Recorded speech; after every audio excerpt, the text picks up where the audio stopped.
ko yun, honey. Anak ko. Anak mo lang, hindi natin anak. Dugot Anak mo lang. laman ko yun.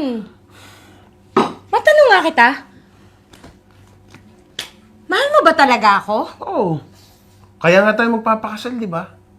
Kasi ngayon, naiisip ko, kailangan ba talaga natin ikasal?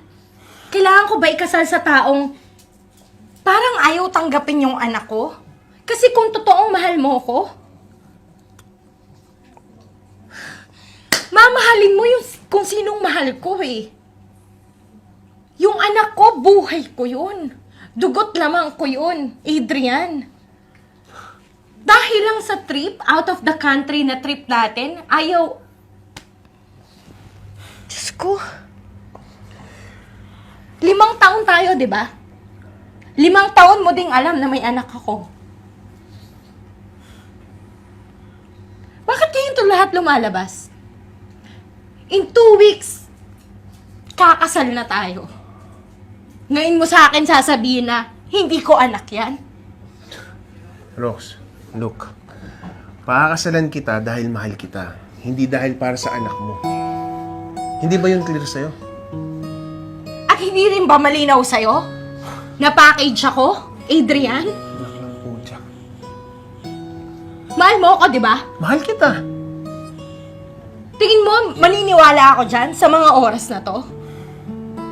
Kasi kung totoo yung pagmamahal mo, lahat ng mahal ko, mamahalin mo. Lahat ng mahalaga sa buhay ko, papahalagaan mo. At unang-una doon, yung anak ko, Adrian, si Carlos. Kung hindi mo kayang tanggapin yung anak ko, hindi ko alam kung paano tayo magpapatuloy.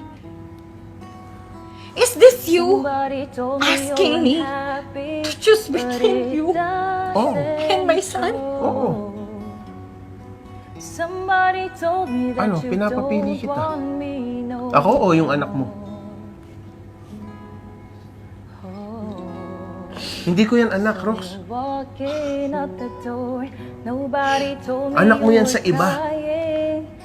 Adrian, alam mo, mahal na mahal kita.